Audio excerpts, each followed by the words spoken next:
Move over here to the Storm, who they've had a 3-game homestand. I know I say homestand, and it feels like that's more of a baseball term, but it's what happened with the Storm here. They played 3 games at home over the course of the past week.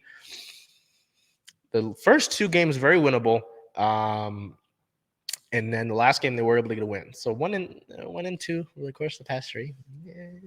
We'll get into it. The first of those 3 games on June 20th versus the Sun, a 79-85 loss. So yes, a 6-point loss. Our player of the game, guard Jewell Loyd, who you can see here in our photo of the game by Brian Saldana. 33 points, 2 rebounds, 4 assists, and 3 steals for Jewell. This is a tough one. I mean, excuse me. Connecticut at this point in time had the second most wins in all of the WNBA.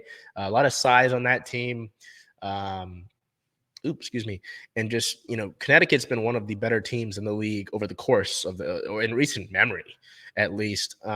Even though they lost Jonquel Jones, Seattle just some mistakes in this game, a big lull in the third quarter, and the Sun were able to pull away from this one and secure victory. So tough one there, just not being able to get more scoring in the third quarter, especially, not necessarily from Jewell Loyd. Seattle continues to try and find more consistent scoring. And unfortunately, it was a sort of repeat performance in their next game against Indiana Fever on June 22nd. That game, more of a point differential, a 68-80 loss. Our player of the game, guard Jewell Loyd, 19 points, 4 assists, 2 rebounds, and 2 steals here. And our photo of the game here by Matthew Bermudez. This one, a little more of an exaggerated scoring lull as the Storm went about 10 minutes plus without scoring a bucket. Yeah, it's just not going to happen. Not going to happen in a win, at least. And even though this Fever team is young, as you can see in the photo there with probable Rookie of the Year candidate Aaliyah Boston, Indiana was able to take advantage pretty easily and go on a 17-0 run. And the Storm tried to claw back a little bit as the game after that 17-point run, but ultimately they had dug themselves a hole that was way too big. And again, I talked about it when I mentioned the Sun, but that's just kind of an instance of the growing pains, and that just can't happen if you're going to win games there. Excuse me. But you'd like to think these mistakes are going to be learned from. There was no instance of a lull in their third game of the week, June 24th versus the Phoenix Mercury, a 97-74 win. 2 players of the game here. First, guard Jewell Loyd. You're getting sick of, well, probably not, of me saying her name. 24 points for number 24, 7 rebounds, 3 assists, and 4 steals on the day. Our second player of the game, forward Joyner Holmes. Holmes, 12 points, 6 rebounds, 2 assists, 1 steal, and 3 blocks. Coming into this game, she only had 8 blocks in her career. And against the Phoenix here, she's got 3 of them. Our photo of the game by Matthew Bermudez is Joyner, who really had a big game. I know that Coach Quinn had talked about her length and her ability to stretch the floor, space the floor, being big for Seattle potentially, and especially given the fact that Seattle really only has 2 bigs, maybe 3 or 4. But getting a third one who can really consistently help out at the power forward will be big. And if this in game is any indication of that, Holmes will be that, could be that third option there. So our player of the week, I mean, it's pretty obvious. Jewell Loyd over the past 3 games, averaging 25.3 points per game, 3.6 rebounds per game, 3.6 assists per game, and 3 steals per game for the Storm. And some accomplishments coming up for Jewell, and we'll mention that. We do have some injuries, so there were some injury notes for the Storm over the course of the past week. On the 21st, guard Arella Girantes, was listed as out versus the Fever with a non-COVID illness. On the 24th, she was listed as probable before the game, but then was available against the Mercury with a non-COVID illness. And forward Jordan Horson missed that game against the Mercury, that big win against the Mercury, with a right shoulder injury. So all in all, again, I talked about it primarily with the losses to the Sun and the Fever. there's some growing pains. Seattle, and it didn't happen in that game against the Mercury. That game against the Mercury was a complete team effort. 9 of the 11 players that were able to get in for Seattle found the scoreboard there. They were able to get on the board with a bucket. Seattle was able to play all of their players with Aurelio Girantes, Dulce Finca Mengiadu, and Jade Melbourne getting the final 4 minutes and 4 seconds of the game.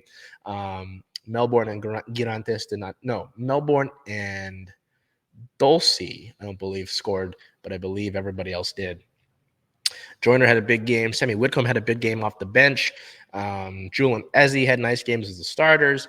So that was a complete game. There was really no instance of that. I think Coach Quinn said in the third they did have a little bit in that one, but they were able to adjust on it. But I don't know. It's very interesting with this team to say that they really did have a competitive chance against the Sun. And then against the Fever, that one's more frustrating because you have that 10-minute plus lull there without offensive production. And that's been the big thing, is Seattle looking for another scorer. Jewell Loyd is the 1. Ezzy Magbegor is the 2. Who's the 3? It's Kia Nurse has been here and there. Even against the Mercury, though, she was kind of didn't have the biggest game. Mercedes Russell seems to be finding her game a little bit, which is nice to see. Jordan Horson has been excellent over the course of June, has really been able to find things, but didn't have her in that game against the Mercury. They're not sure what her status will be for the next game tomorrow. We'll obviously hear from that when we get the status report. But the point being, before I ramble on, is that Seattle's putting things together. Will it result in a playoff berth? I don't know. That was my big hot take in the off season. I don't know if that'll pay off, but there are really positive signs with this Storm team. This is a mix of players who have been in the WNBA for different allotted times, and some rookies as well as young players who haven't necessarily gotten a chance to prove what they can do in this league. So there are positive signs, is what I will say. I say there's more positive than negative here. The negative is the negative is more bittersweet bittersweet, because we know what the issues are with this team. It's primarily their presence in the paint. Points in the paint's a big issue. Their rebounding's been a struggle over the course of the last 2 seasons, really.